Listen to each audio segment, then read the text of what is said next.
Continuamos en La Venganza Será Terrible. Hoy estamos en la versión sin público presente, pero mañana los estaremos esperando en el Auditorio Caras y Caretas en Buenos Aires, en la calle Venezuela 330. ¿A qué hora? A las 8 de la noche, mañana y el viernes también.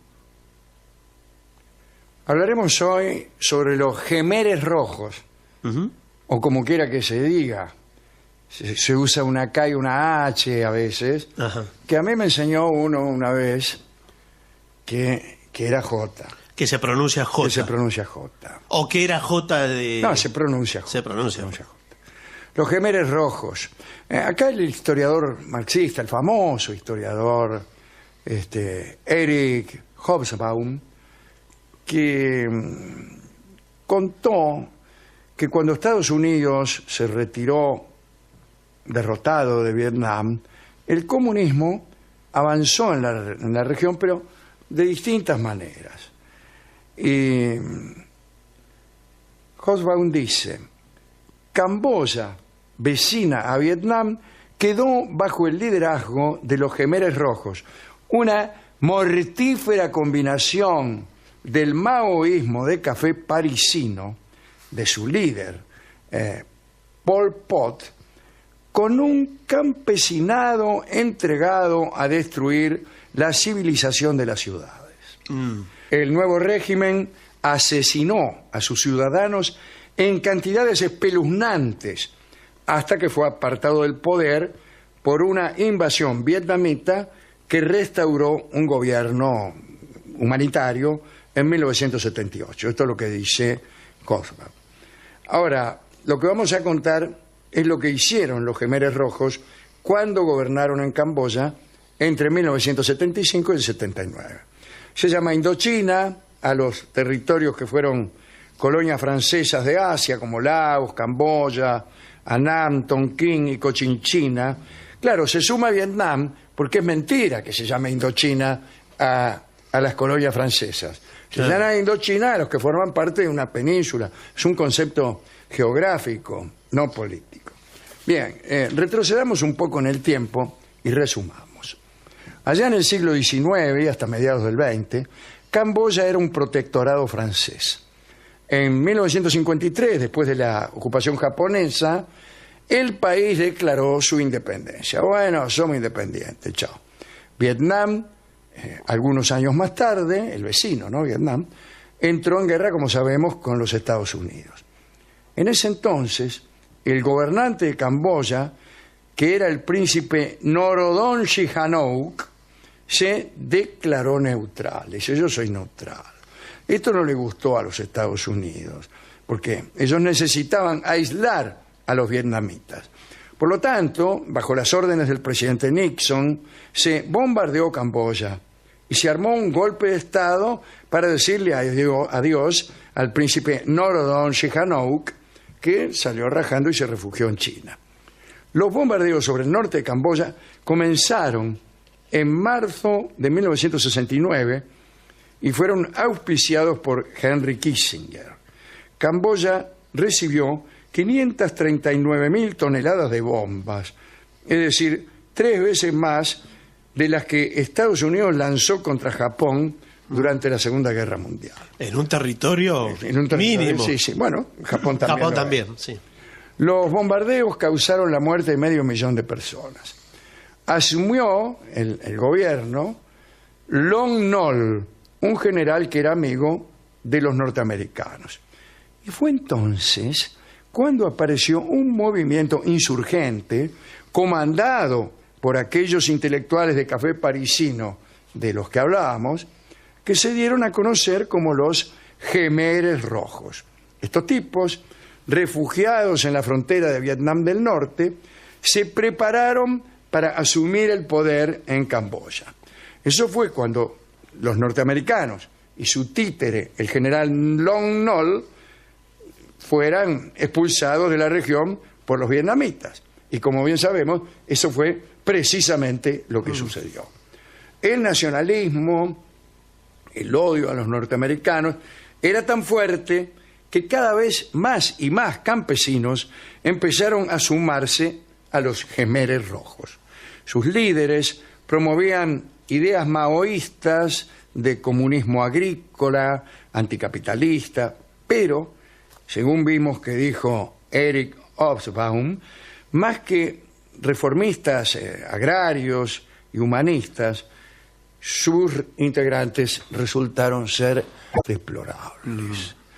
Los jerarcas de los Jemeres Rojos se autodenominaban Ankaloeu, la organización superior. Mientras el grupo de ideólogos predicaba las virtudes de la vida rural, ninguno había realizado trabajos manuales ni campesinos. El más importante del grupo se llamaba Salot Sar y fue conocido, sigue siendo conocido, con el nombre de Pol Pot. Había estudiado en la Sorbona, en París. Lo llamaban hermano número 1. El segundo en el escalafón era Nuon Chea, el hermano número 2, y así. Y así todos. En 1973 se produjeron los primeros éxitos de los Jemeres Rojos, ¿no? El 60% del país quedó bajo su control. Cuando Estados Unidos se retiró de Vietnam, los Jemeres Rojos avanzaron sobre la capital de Camboya, Phnom Penh en realidad, porque es PH, y tomaron el gobierno. El general Lon Nol, aquel amigo del norteamericano, huyó a Hawái. En un comienzo los camboyanos estaban felices, ¿no? Era para ellos el fin de los bombardeos, de la guerra, pero pasó otra cosa. Los Jemeres Rojos empezaron a administrar en abril de 1975. Llamaron a su patria Kampuchea Democrática. Se restauró al príncipe Norodom Sihanouk, ¿se acuerda? El que había sido echado por Nixon. Pero era tan solo una figura protocolar. Inmediatamente los Jemeres Rojos iniciaron programas de ingeniería social con el fin de terminar con las ciudades y con todo aquello que tuviera algún vínculo con el pasado. Terminar con las ciudades, dije. Sí, terminar con las ciudades. El plan se llamó El Gran Salto. El 17 de abril de 1975, 3 millones de personas vivían en Phnom Penh. Se los empujó a todos al campo. O sea, la idea de terminar con las ciudades era esta. Y además, que fueran todos al campo a cachar giles. Y muy contra natura, digo, forzando el término de contra natura, Bueno. ¿no? Pero es raro, ¿no? El término exacto es ingeniería social. Y es lo mismo que ya había hecho Mao en China y que también había hecho en forma gigantesca Stalin Claro. en Rusia. Ahora, esa ingeniería social a veces se hace de manera inversa, ¿no? Poblando ciudades, inventándola. Pero lo central es que es un traslado aún en contra de la voluntad de cada uno de los traslados. Forzado. Bueno, así que los rajaron a todos de los de Phnom Penh. Es Penh, no tiene una F, no tiene una. Es Phnom Penh. Y los rajaron a todos. Y la marcha se inició en un momento tal que fue considerado año cero, declarado por el líder de este muchacho Pol Pot. Todas las ciudades, aldeas y centros urbanos fueron vaciados. Atención, los habitantes procedentes de los principales centros urbanos fueron clasificados como la gente del 17 de abril, es decir, aquellos que antes de esa fecha no se habían unido a las guerrillas o que seguían viviendo en las ciudades. Entonces, según la mentalidad de Pol Pot y de los Jemeres Rojos, estos tipos se habían puesto del lado de Lon Nol y de los Estados Unidos. Claro, así, automáticamente. Así que a estas personas las acusaron de colaboración con los poderes extranjeros, burgueses y enemigos del pueblo. En otro orden de cosas, se abolió la propiedad privada, los derechos civiles y religiosos, para constituir una sociedad perfecta. Primero fueron vaciados todos los hospitales, que guardaban incluso miles de heridos de la guerra de Vietnam. Todo el personal, todos los pacientes a la calle a punta de pistola. Todos los heridos que había en la ciudad fueron lanzados a la selva empujando camas, colchones y sueros. Fueron destruidos todos los documentos y archivos. Los libros fueron arrojados al río Mekong. Se abolió la moneda y se procedió a incinerar todo el papel moneda corriente. Los automóviles, motos y bicicletas fueron secuestrados y destruidos. Los mecánicos fueron asesinados uno por uno. Los profesionales de la industria, los que hablaban lenguas extranjeras o los que llevaban anteojos, eran considerados contrarios a la causa y fueron ajusticiados. Se otorgó poder militar a los niños. Eran una generación pura que no había sido infectada por ideas capitalistas. Los soldados disparaban cohetes y bazucas sobre las casas en las que advertían alguna actividad, algún movimiento, que eran todas. Se cortó el suministro de agua. El 23 de abril de 1975 las tropas comenzaron a vaciar todas las ciudades, además de la capital. Los que no tenían movilidad en los hospitales fueron asesinados en sus camas. Es decir, los que no podían salir caminando. Sí. Fueron, eso sí, las escuelas y universidades fueron clausuradas, pero reutilizadas como cárceles o centros de interrogación. La normativa de seguridad del centro para los interrogatorios era la siguiente, atención, reglas de interrogatorio. A, responda a lo que se le pide. B, no utilice en absoluto ningún pretexto para debatir o discutir. C, no se haga el tonto ni pretenda que no entiende, porque usted fue lo suficientemente valiente como para oponerse a la causa. D, no grite o llore cuando sea electrocutado. E, siéntese y espere órdenes. Si no hay órdenes, no realice ningún acto. F, no intente, por favor, esconder su rostro y su traición a la revolución. G, por cualquiera de estas normas que no cumpla, usted recibirá latigazos y descargas eléctricas. No me diga que no es espeluznante. Pero es tan espeluznante que parece una idea literaria. Así es. Parece novelesco. Es espeluznante y no muy conocido. No. Ya terminamos. Muchos grupos fueron asesinados en masa. Por ejemplo, mendigos, prostitutas, maestros y muchos estudiantes. Las familias de los que se consideraban culpables de algo eran liquidadas para impedir venganzas. 3,5 millones de personas de las ciudades y 500.000 de las aldeas habían sido dispersadas por el campo y puestas a trabajar para construir nuevas aldeas.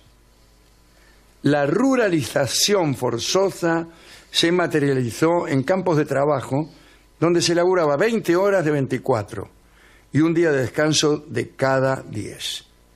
Se prohibieron las relaciones sexuales, que si no había tiempo. Sí, el adulterio o la fornicación eran castigados con la muerte. Y se aplicó la sentencia de modo implacable. Se prohibía a los miembros de las parejas casadas que mantuviesen conversaciones prolongadas. Se afirmaba que eso era discutir y se castigaba con la muerte a la segunda vez. Se ejecutaba en público y se obligaba a mirar la ejecución sumaria a los parientes.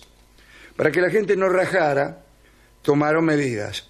Instalaron cientos de miles de minas antipersona en las áreas fronterizas con dos fines: evitar la salida de ciudadanos camboyanos y la entrada de invasores. Desde luego esas minas mutilaron a miles y miles de personas.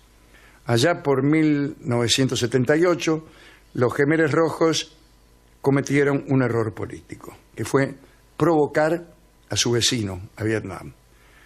Kampuchea Krom fue una antigua provincia camboyana que había pasado a manos de las vietnamitas en el siglo XIX. Y ahí vivían vietnamitas de etnia Khmer que se sentían camboyanos. Para Pol Pot, la recuperación de dicho territorio era un deber histórico. Y en enero de 1978, Pol Pot se dirigió así a las tropas en la zona oriental. Cada camboyano ha de matar 30 vietnamitas con el fin de avanzar hacia la liberación. Y avanzaron sobre esa zona, ¿no? Con esa provocación, imagínense, Vietnam invadió Camboya, ocupó la capital en enero del 79, los jefes gemeres fueron depuestos y fue recién entonces cuando los vietnamitas publicaron imágenes y datos sobre las atrocidades del régimen camboyano. Vietnam fundó la llamada República Popular de Kampuchea, que volvió a ser Camboya en el 89. Pol Pot y varios más huyeron, se fueron a la selva norteña, en la frontera con Tailandia, ¿no? Y allí vivieron metidos en la política de la región hasta hace muy poco. Las guerrillas de Pol Pot y sus gemeres recibieron armamento británico, apoyo estadounidense en su lucha contra los vietnamitas. Claro. Y dice otra vez Ho Sa Maung, en uno de los episodios diplomáticos más deprimentes de la historia, Ho Sa Maung es un ícono de la crítica de izquierda, ¿no? Y dice, en uno de los episodios más deprimentes de la historia diplomática, Estados Unidos apoyó a los Jemeres Rojos en virtud de su postura antisoviética y antivietnamita. En 1998 murió Pol Pot. Muchos creen que fue envenenado, otros dicen que se suicidó. Estaba preso entre los suyos en la selva, porque parece que había mandado a ejecutar a su viejo camarada Son Sen, junto a su esposa e hijos, convencido de que colaboraban con el gobierno camboyano que lo había depuesto a él, ¿no? Entonces, Tamok, el hermano número 5 y comandante militar de los Jemeres Rojos, ordenó el arresto de Pol Pot, ahí en ese pequeño lugar donde estaban viviendo ya en beligerancia y en resistencia. Ordenó el arresto de Pot, lo metió en cana y quedó ahí hasta que murió en 1998, como hemos dicho, ¿no? En apenas 4 años, entre el 75 y el 79, 2 millones de camboyanos murieron, casi 1/3 de la población del país, y el mayor genocidio en escala de la historia, desde luego. Muy impresionante, sí. Hemos querido leer este episodio histórico espeluznante en un programa de humor, porque me parece que se lo conoce poco. Poco, porque en general cuando se habla de Camboya se conoce más la parte como la final de Camboya y Vietnam, la guerra de Camboya y Vietnam, pero no todo eso, lo anterior. En este momento se están quejando numerosas personas de la embajada correspondiente. Bueno, vamos a hacer una ilustración musical de este relato. No está mal decir que al mundo le falta un tornillo, Sí, está claro. y escucharlo por Gardel. Adelante.